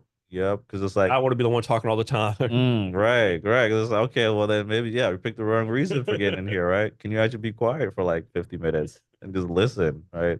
And also be able to like not judge people, even when they might say something you might not personally agree with, right? Like, can you hold yourself back, right? Because again, it's not even about you; it's about this person and the healing that they need. And do you genuinely care about? So let's say you're doing a session with someone, it's an hour session, Sure. and you're at the 57-minute mark, and then like you can tell, okay, this guy's about to really like indulge some really good stuff. Mhm. Like, how's that work? You like take notes and say, hey, let's go back to this point where we come back. Do you like go over the hour? How's that work? Yeah, and I mean I think that's what we call using like your clinical judgment, Hmm. right? Um, I've had some clients who I couldn't like we're at the 50-minute mark, whatever, but ethically it would be wrong for me to kind of just end it because for so long, we kind of took us a while, but we got to maybe, what the crux, the crux or what the issue perhaps might be. And let's touch on that because if I were to just be like, oh, well, I know we just discovered, why it is that, what's going on See you here. next week. Right. And I see you're crying, but I gotta go. Yeah. Right. That's not okay. So Okay. it depends. Okay. Now, I don't know, on your website, you have a sliding fee for people who can afford stuff, right? Hmm. My question for that is like, how do you verify that they really can afford it, right? Because of course, there's a lot of people like, like scrupulous people out there, right, who take Yeah. advantage of that. So how do you make sure, okay, this person really is struggling economically? Or is this honor system? Honor system, Okay. man. All right. Yeah. I mean, I hope that, Okay. yeah, you just be honorable and do the right thing. Okay. All right. So change subject real fast. Sure. Talk about some of your hobbies and stuff you do for fun. Man, some of my hobbies. I like so summer. I haven't done it this year, but usually in the summer, I'll usually go out. So I do drumming, Mhm. like djembe drumming and stuff. I really enjoy that. I also enjoyed like learning music and stuff. Like right now, I'm like learning piano stuff, which is pretty fun. Um, I also just like to be out and about, man. Like Seattle is very beautiful. Like I'm I have a joke. When Seattle's nice, it's nice. But when it's not, it's fucking not. Bruh. Listen, winters was tough, man. Like the winters are tough Like, out here. when people move like in October, November, December, January, like, man, Yeah. more power to you. Listen, More power to you. I don't know how you could do that. Like that's wild. But I do know some people are like, yeah, I love the rain. I'm Yeah. like, you're crazy. Yeah. But yeah, especially now, right? So I love going out and just being in the sun. I Hmm. love seeing the green, right? It Yeah. definitely, fills me with joy. But also I also like to go out and explore like different restaurants, Hmm. different bars and stuff as well Yeah. too. So yeah, I just like to be out and about, just explore. So it's a totally random question. Yeah, so Is there such thing as Ghanaian food? yeah. And what is that? What is it? Man, so Ghanaian food is a lot of different things. I can't necessarily pinpoint it. But one of my friends opened up a restaurant actually that serves Ghanaian food. So if anybody's interested, check out Gold Coast Gal Kitchen up in First Hill. She has Gold Coast gal. Gold Coast Gal. So like Gold Coast and then Gal, she spelled You like says in First Hill? Where's that at? yeah, so it's like where the hospital is at, like Okay. around that area. Okay. Up on which hospital is that? Virginia Mason or something? Up it's by close by Seattle U, by Burien and Okay. stuff. Yeah.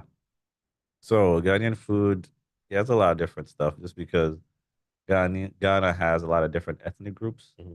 And in those ethnic groups, they bring all like their different foods and Hmm. culinaries and things like that. So my favorite is wache. Okay. Wache is like this brownish rice with beans in it. Got a delicious stew, some macaroni, and then some like grit. Yeah. Anyway, check out Go Coast Gal. Get some of that. Okay. Get the wache on So next, there. and this is something if you don't want to talk about, you don't have to, right? Yeah. But what's your take on psychedelics for mental health? Like LSD, magic mushrooms, edibles, those kind of things. Man, you're gonna make me go controversial here. So So before you say that, right? mm, I said this in podcasts before. Like I think speak of all veterans, but I said 98% of the veterans I know do one of those things for mental health, right? Mm-hmm. And then people don't realize, like in the state of Texas, like conservative, all that kind of stuff, right? Yeah. The state of Texas, they give like, I make this number up, like $20 million per year to the VA system in the Mm. state of Texas for psychedelic research, right? Oh. And then there's a governor, ex-governor Rick Perry, right? Mm. Like the current governor, Greg Abbott, is really conservative. Mm-hmm. Rick Perry makes him look like a liberal, right? And Rick Perry is like all in on psychedelics, Mm. which is kind of amazing, right? So people on both sides of the political chamber is like going like Mm-hmm. psychedelics. Of course, Joe Rogan's a big person on it. Different people Yeah. like really all in psychedelics. Yeah. So that's funny your take on that, because I think some people are like, okay, psychedelics is still illegal. I can't mess with it, Sure. all that kind of stuff, right? So Mm-hmm.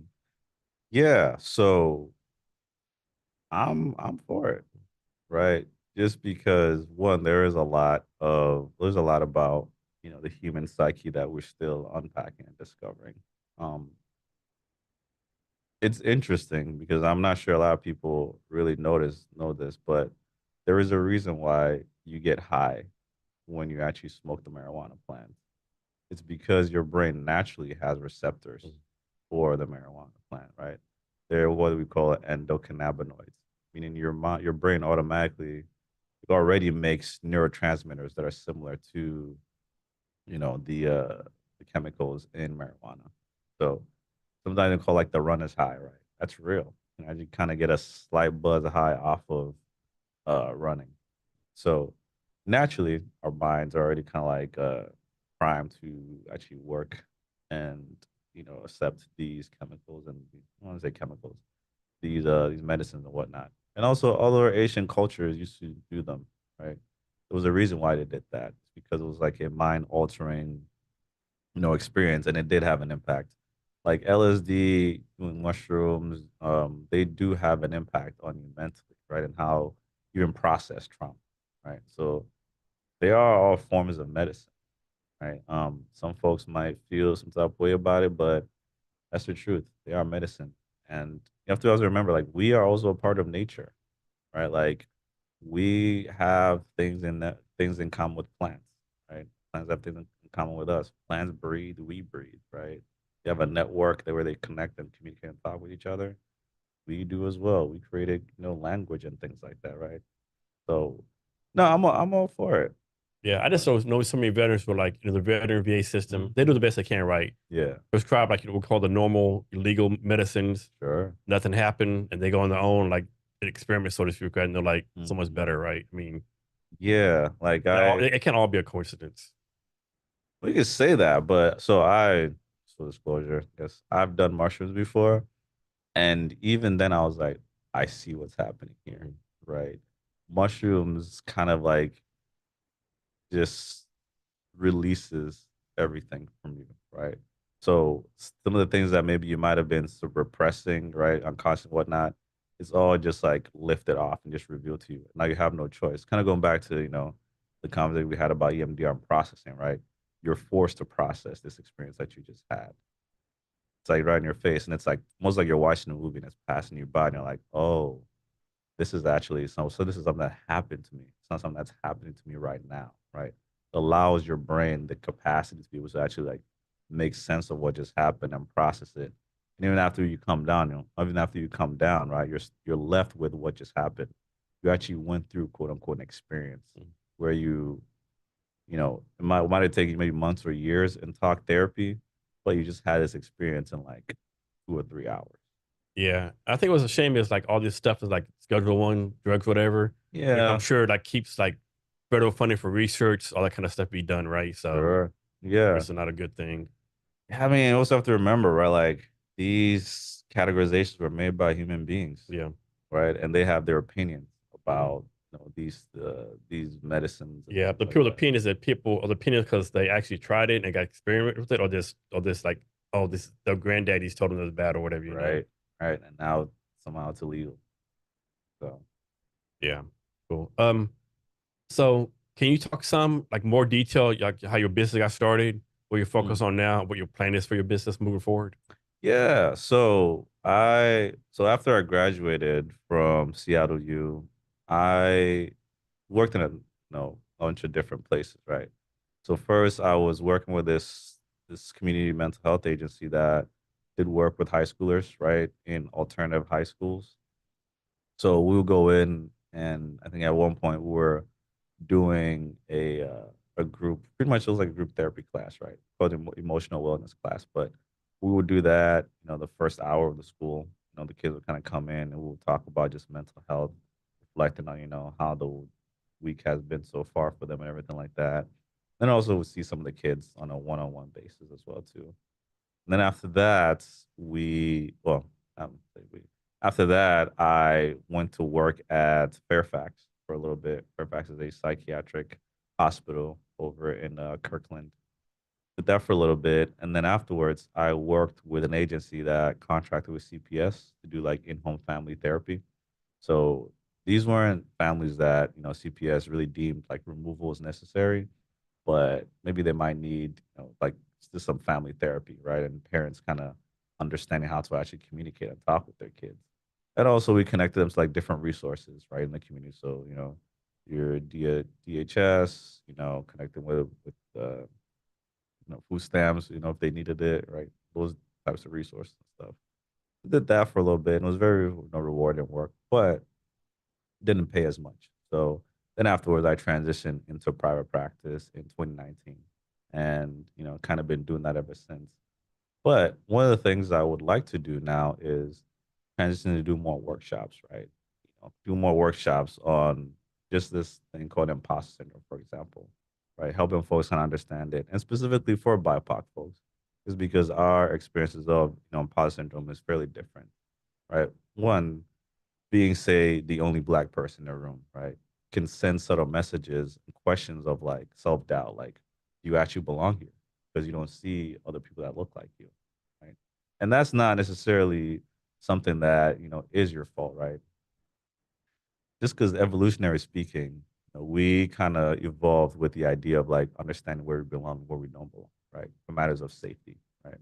So if you see other folks that may not look like you, right? Your mind sends you a message like, yo, just to be careful, right? Do you actually know where you are, right? Do you actually belong here, right? For matters of safety. But in this situation, you're not in any danger, right? And as a person of color, just remembering that, oh, this feeling I'm having, this is where it's coming from. But it doesn't mean that I don't belong. Because heck, I was hired because maybe I'm the only guy who knows how to program the color orange in this project or something, right? And that's something kind of cool. Doesn't have anything to do with your skin color, right? It's just about your expertise and you do belong in this space. So helping folks of color kind of one understand what's going on for them, right? And also just what are the tools and ways to maybe reframe certain things. So workshop, and then also one of the things too that I'm trying to do as well is kind of be the bridge that connects, folks of color who are looking for other therapists of color, right? Hence the We Mind We Matter events and trying to kind of bring folks together. Is there some kind of ethical thing where if you're a therapist, you have to give some amount of time for pro bono work, or is this just individual decision? I think it's an individual Okay. decision. Yeah, folks want to, they can. If they don't want to, they also can. 'Cause, And so go back when you first started your business. Hmm. Talk through like I'm presuming it's kind of difficult finding your first client because you're new to therapist. You just talk about how you find your first clients and like advice to people in the same situation now trying to find their first clients. Yeah. Well, I think networking is definitely important, right? Um, if there are, say, so when I first started, I networked with like hospitals, right? And also I network with different organizations that work with maybe some of the populations that I would like to work with, right? So, I like to work with Black folks. So when I first started, I networked with like different organizations that work with, either folks of color or Black folks in particular, right? Kind of important to get your name out there, right? So people do know who you are, and also what are the things that you do, specifically work with folks with, right? Finding your niche. Just because I think as therapists, we oftentimes believe that we're supposed to be able to work with anybody, right? We're supposed to be what we call a generalist. But that's not necessarily the case, nor is that really helpful because you can't fix everybody, right?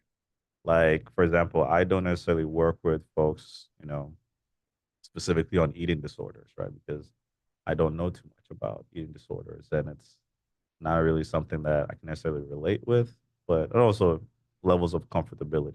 Right? So let's say finding your niche, what it is that you want to work with, work with people with, and also the population. And also, yeah, networking, joining Facebook groups for therapists, for example, trying to do workshops, right? Whatever you can to kind of get your name out there. And also joining different directories.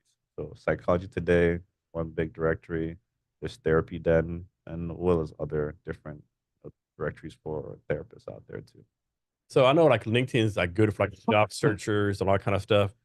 Is Mhm. there like for HR, a lot of HR people go to Twitter. Is there like a social media that a lot of therapists hang out on? Uh, Facebook. Facebook, okay. Yeah, there's different like Facebook groups Facebook and groups, stuff. okay. Yeah, specifically for therapists where we send each can say, hey, I'm looking for somebody who works with, on Okay. this issue, this kind of stuff. So yeah. So I know I'm gonna ask this next question incorrectly, but is there a case, is there a situation where like let's suppose I'll put this. Let's suppose someone's suicidal, right? And Mhm. they've made up their mind, I'm gonna do the deed.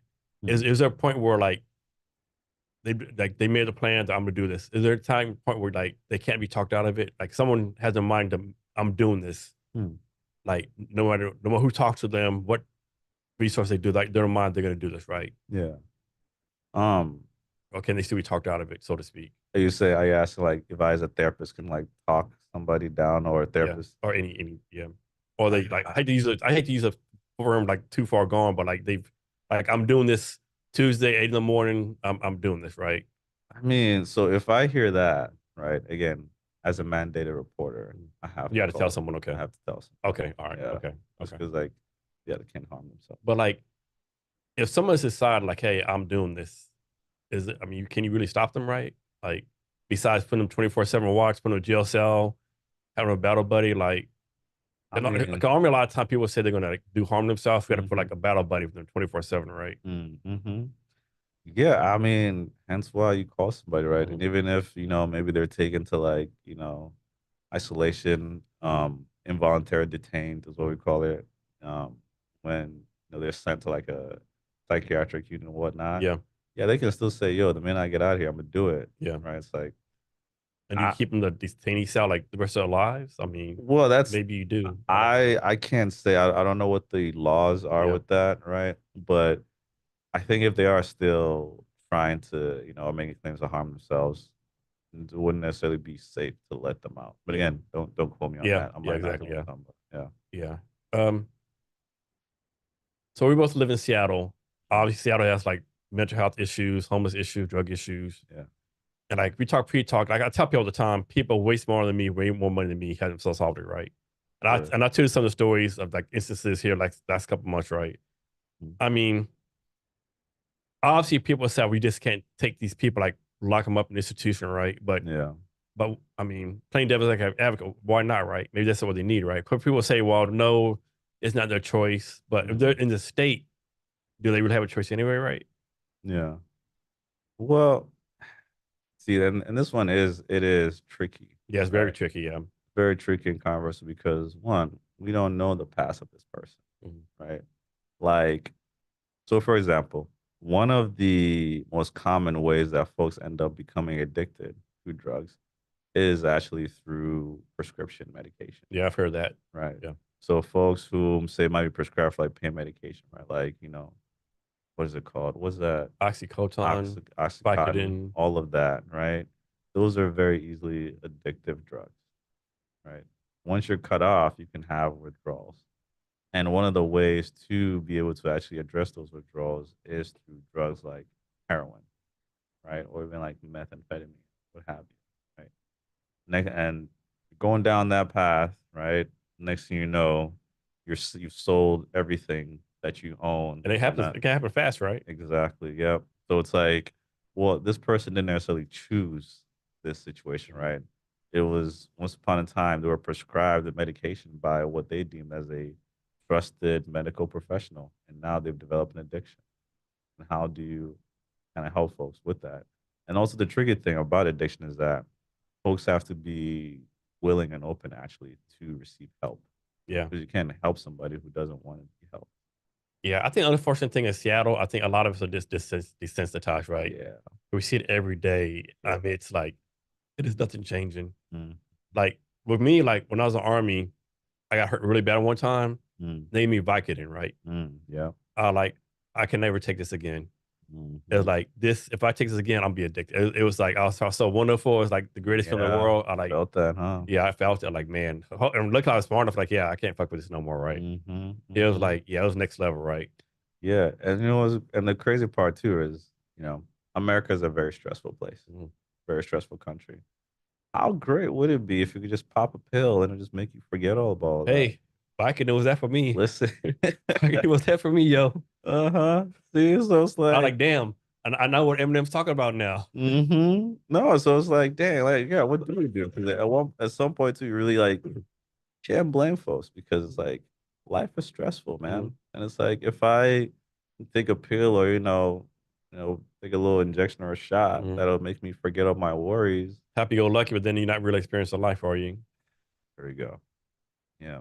And next thing you know, you're now homeless on the sidewalk, right? And still having withdrawals and very kind of eager for the next hit, basically. Yeah. So, Calvin, is there anything I should have asked you that I haven't, or anything else you want to talk about?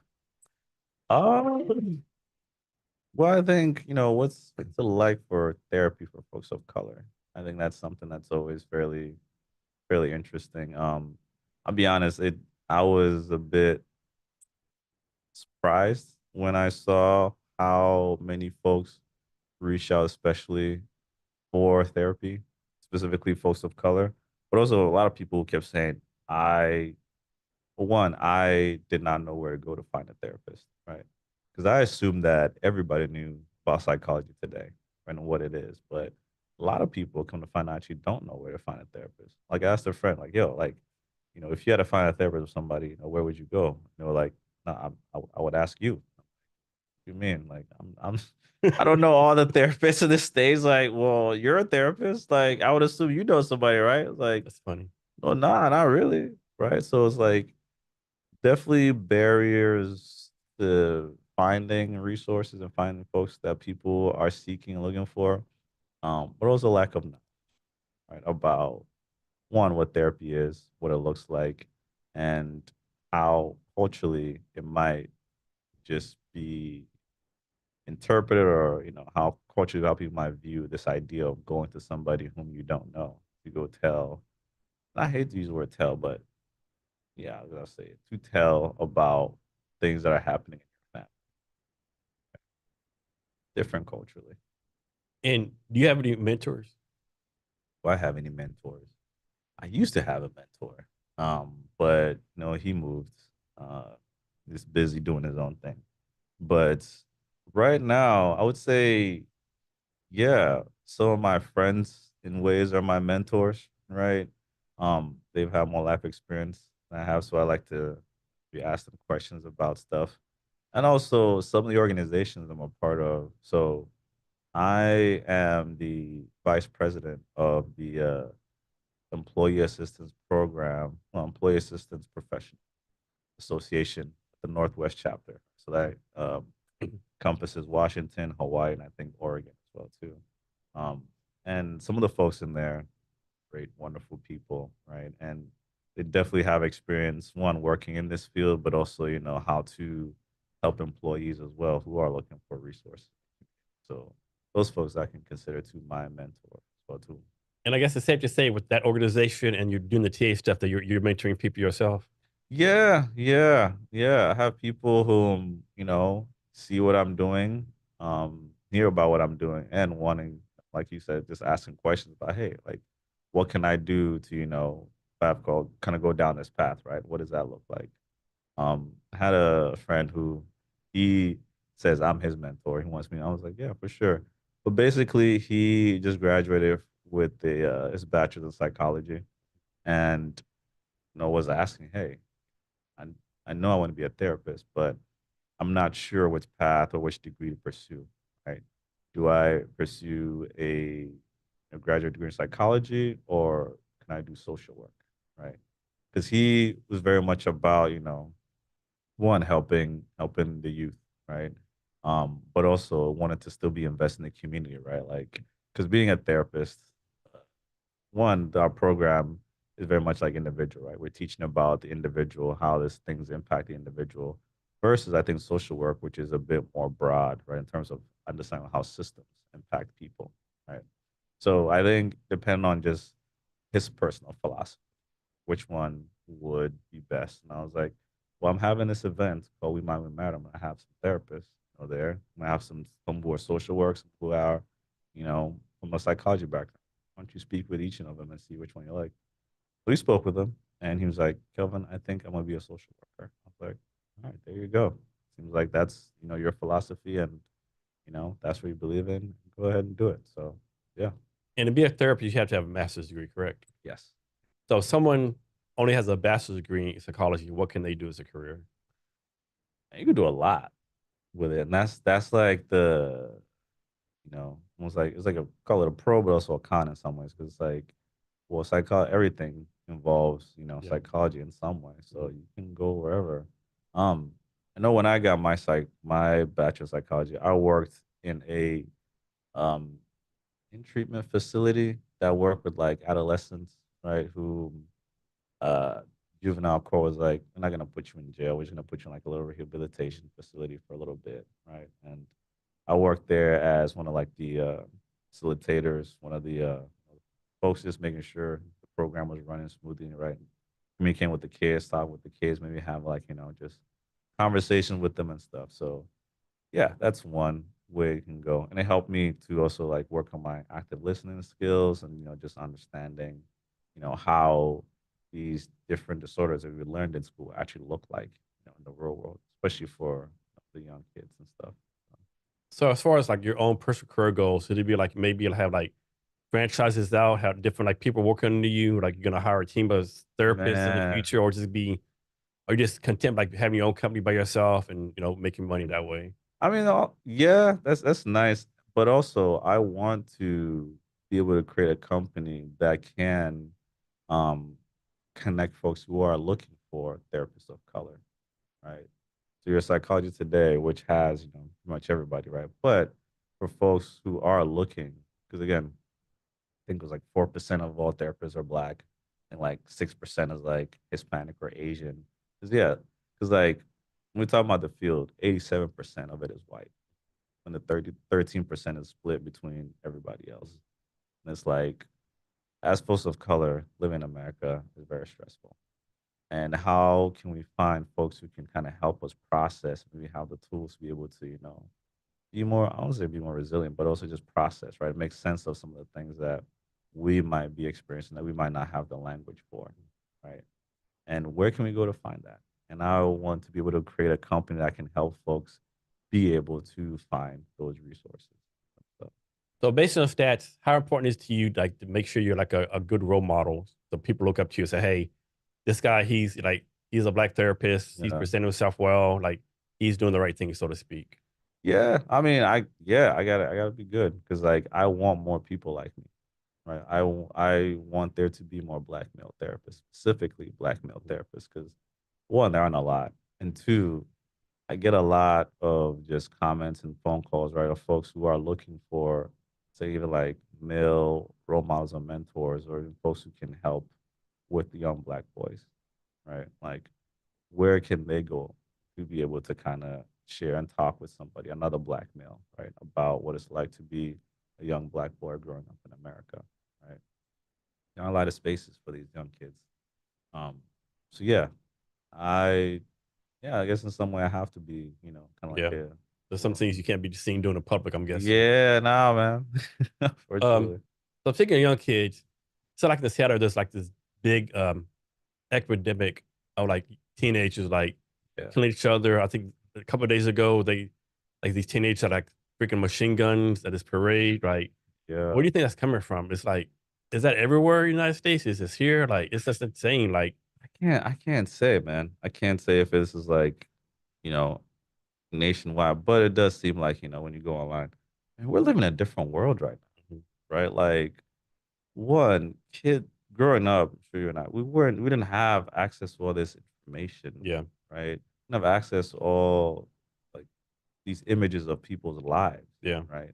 And at a young age, our minds are very impressionable, Mhm. right? Like as human beings, we're designed to kind of like be aware of the environment that we're in, make sense of it, and be like, okay, this is how we're supposed to act Mhm. accordingly. If all I'm seeing, right, are people just being violent towards each other, right? I think I then developed the idea that okay, violence is okay, Yeah. right? But also, how present might your parents be, right? Do they monitor how much, one, how much time you spend on your phone? Do they monitor the things that you are looking at on your phone? And two, are they even present in your life?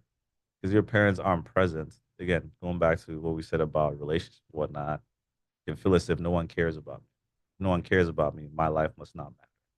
That means I can go out and just do whatever, even if it's a very risky situation. Because again, no one's ever told me that my life matters. No one's ever treated me in a way that my life matters. So, as a kid said, YOLO. Yeah. Yeah. So from your point of view, does it even matter, or does it really matter if a person is like grow up in a single parent household, or both parents in the home? I mean, I think the stats, right, kind of show that it's better to grow up in a two-parent household than one parent. Just because, so I have some clients whom, I had this one client, um, they, we were working on a thing together for about 2 years, right? And him and his wife, they were planning, they were like, you know what, man, I think I'm ready for a family. I'm like, oh, cool. And this was like a couple months after we kind of been working and stuff like that, right? It's like, all right, cool for sure. No, a couple months later comes back, he's like, oh, so yeah, man, I think my wife's pregnant. I'm like, okay, cool, man. We're talking about that. That was dope. Congratulations. Like, yeah. A couple months later, the baby comes up, and I see the baby literally right there in session. My man's got like bags underneath his eyes. I'm like, damn, bro, you good? It's like, yo, this might be the hardest, but yet the most exciting, funnest thing I've ever done. I don't know how to explain it, man, but like having this kid right here is like, it's hard, but it's also the most rewarding thing I've ever done. And this was like the child growing up in a two-parent household, right? Both parents, were able to like work from home and stuff like that. Even they were tired. Imagine doing that as a single person. That's a And lot. you have more than one kid. Yeah, that's a lot, I can man. imagine it. Because again, so it's like then are you able to give these kids, the things that they truly need fully to be able to develop and grow up to be well functioning individuals and human beings, right? Because the kids when they're growing up, the biggest thing that they crave is attention. If they can't give them that attention, that can have an impact on them when they get older, right? Again, going back to what we talked about attachment, if you don't give a child the attention that they are craving and needing, right? And also be able to guide them when they are going wrong. Because usually they come in the world, they're like, oh my God, this is a party. What's going on? But they need somebody to guide them, otherwise they're gonna fall in the ditch, maybe hurt themselves, right? They don't have that. One, they're gonna grow up thinking like I can just do whatever I want. Two, when they don't get the attention that they crave for like maybe doing something good or well, it says they interpret the message or internalize the message like, okay, well, nothing I do really matters because my mom doesn't care, right? Like my mom can't even say, good job or thank you or anything like that. So what's the point? All these are having an impact on how they're seeing themselves and also how they're going to be in relationship with others when they get older. So yeah, man, raising a child is tricky. And the cruel thing is you can do all you can, but there is no such thing as a perfect parent, even a Yeah. two-parent household, right? You can only be what we call the good enough parent. You can just do your best. So I always don't tell the details. There's been time when you're talking to someone in therapy and you're like, what the fuck you just say? Or this has to be the craziest shit in the world. Or like, what? Can you repeat that? And I Yeah. heard you correctly. There's no way you just said that. Yeah. I used to have this client whom it was very interesting. This was happening like during the pandemic a little bit. But could tell bro was like wrestling with a lot, right? Like um we grew up in a place where there weren't a lot of black people, right? So during the pandemic it happened. He was just like, Kelvin, like I'm really trying. And it was interesting because it was like he sought me out, the black therapist, right? And this was before George Floyd and everything, but it was like, okay, we're clearly talking about it. We didn't say it outwardly, right? But it was clear like we were having conversation about all the like the racial tension that was going on in the country, right? And he's like, yeah, man, Kelvin, like, I want to learn, but it's like there's just a lot of like, pushback, right? And I'm afraid that like they might, push too hard and this something might go wrong. I was like, I wanted to ask like who's they, but I didn't. I just wanted to just kind of go off and just talk. Like, even though we both, we never set out right, it's pretty obvious. It was like, yeah, white people and black people, there might be a race war. I'm like, okay, sure, but let's talk about that, sure. But you can tell my man was like struggling because like to like say it, but it's like I I I know what you're trying to say, but it's Yeah. okay. Let's talk about it. Let's talk it out. So, Yeah. Calvin, can you give us your social media or any other ways for people to reach out to you?